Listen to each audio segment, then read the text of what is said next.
Hello everyone, আসসালামু আলাইকুম সবাইকে। আমরা বেসিক কেমিস্ট্রি শিখতেছিলাম।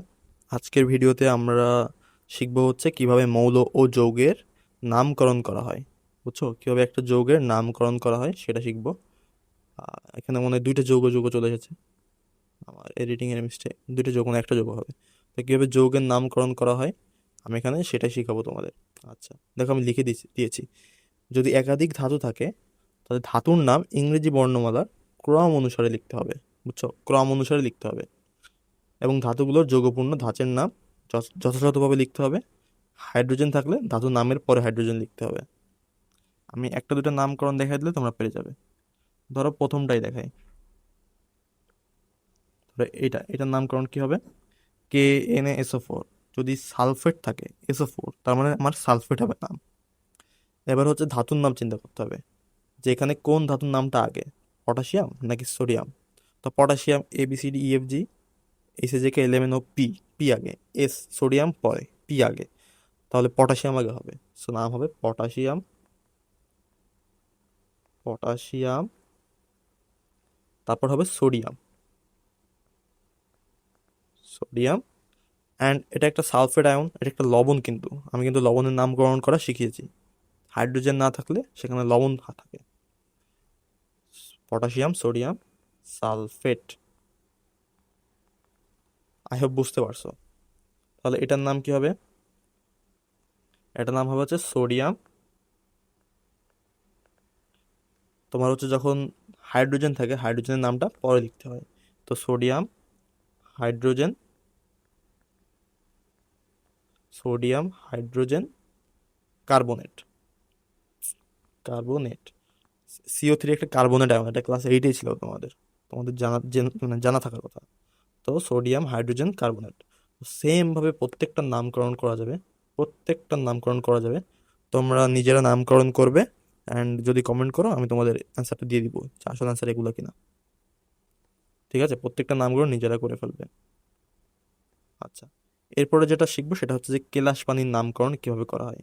তো প্রথমে হচ্ছে কেলাস পানি জিনিসটা কি, বা কেলাস পানির যৌগটা কি জিনিস। দেখো, ধরো তোমার কাছে একটা লবণ আছে, সেটা হচ্ছে ধরো কপার সালফেট। তো কপার সালফেট দেখা যায় যে প্রকৃতিতে এইভাবে থাকে না। প্রকৃতিতে কপার সালফেট এইভাবে দেখা যায় যে সাধারণত পাওয়া যায় না। এর ধর্ম হচ্ছে পানিকে শোষণ করা, পানিকে শোষণ করে নিজের ভিতর আটকে রাখা।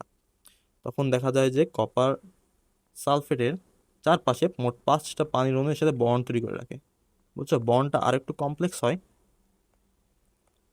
বন্ডটা আর একটু কমপ্লেক্স হয়, বাট আমি তোমাদের সুবিধার্থে সহজে দেখাচ্ছি।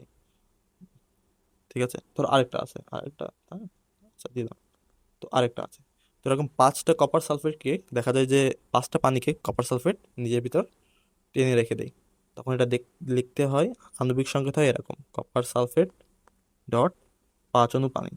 তোমরা যখন ভবিষ্যতে কেমিস্ট্রি শিখবে আস্তে আস্তে, তখন দেখবে যে এই কপার সালফেট 5 অণু পানি সম্পর্কের গঠন সম্পর্কে লেখা আছে বইয়ে। তো আগে থেকে এই জন্য আমরা শিখতেছি। তাহলে এটার নামকরণ কিভাবে করতে হয়। তো কপার সালফেট মোট 5 অণু পানি নিজের দিকে অ্যাট্রাক্ট করে কাছে রেখে দেয়। বুঝতেছো, এটাকে বলা হচ্ছে শোধক কপার সালফেট। বাংলায় বলে শোধক, মানে উদক, মানে এরা পানি আটকে রেখে দিয়েছে। তো এরকম অনেকগুলা লবণ আছে যারা পানি আটকে রাখে। দেখো, এই একটা, এই একটা, এই একটা, এই একটা, তারা পানি আটকে রাখে। বুঝছো, নির্দিষ্ট পরিমাণ নির্দিষ্ট অণুর পানি আটকেও রাখতে পারে, অথবা অনেকগুলো পানি একসাথে আটকেও রাখতে পারে। নির্দিষ্ট অনুমানে বোঝাচ্ছে যেখানে ধরো 5টা পানি আটকে রেখেছে, এরকম হইতে পারে। আচ্ছা, তাহলে আমরা এটাকে নামকরণ কিভাবে করতে হয়। এটা নামকরণ করতে হয় হচ্ছে প্রথমে লিখবো হচ্ছে এটা কি কপার সালফেট না। তো প্রথমে লিখতে হয় কপার। আমরা শিখেছি যে কোনো যৌগের নামকরণ করার সময় তখন তার যোজনী উল্লেখ করতে হয়। বুঝছো, এটা আইউপ্যাক নিয়ম। তো কপার, এটা যোজনী কত, 2, বা জারণ সংখ্যা 2। তাই কপার 2 সালফেট। বুঝছো, এটার নাম কি কপার 2 সালফেট না। তো আগে কারেক্ট নামটা লিখতে হয়, তারপরে তোমার এই পানির চিন্তাটা করতে হয়। তো কেউ যদি ধরো সঠিক পরিমাণে পানি পান করে থাকে, তখন আমরা তাকে কি বলি? হি ইজ হাইড্রেটেড, তাই না? ইংলিশে বলি হাইড্রেটেড। বা সেখানে একটু পানি থাকলে বা ভেজে থাকলে আমরা ওটাকে বলি হাইড্রেটেড। বুঝছো? বাহ। তো এখান থেকে এটা এসেছে যে কপার 2 সালফেট 5 অণু, তো 5 অণুকে বলা হয় penta. Penta hydrate, hydrate, copper sulphate penta hydrate, বুঝতেছো? তো ধরো এটা আছে সোডিয়াম কার্বনেট, তো এটার নাম কি হবে? সোডিয়াম কার্বনেট ডেকাহাইড্রেট, 10 থাকলে আমরা বলি ডেকা। তো এখানে হচ্ছে মনো লিখি নাই, সোডিয়াম কার্বনেট, সোডিয়ামের হচ্ছে জারণ সংখ্যা 1, যোজনীয় 1, তাই 1 থাকলে আমাদের লেখার প্রয়োজন হয় না, তাই এভাবে লিখে দিয়েছি সোডিয়াম কার্বনেট ডেকাহাইড্রেট। জিঙ্কের ক্ষেত্রে কি হবে?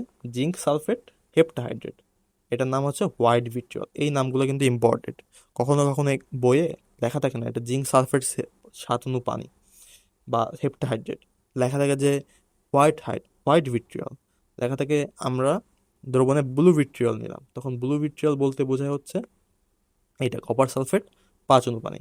ব্লু ভিট্রিয়লে যদি 5 পানি না থাকে তখন কিন্তু সেটার নাম হয় ভিট্রিয়ল, ব্লু কিন্তু থাকে না। তো 5 পানির জন্য এটার রং হয় নীল, বুঝছো? আচ্ছা, এরপরে আমরা একটা ভ্যাস্ট টপিক আগাবো। তো আজকের ভিডিওটা আমি এই পর্যন্ত রাখতেছি। নেক্সট ভিডিওতে আমি আহ, অনেক বড় একটা কনসেপ্ট নিয়ে কথা কথা বলবো। So tata, bye bye everyone.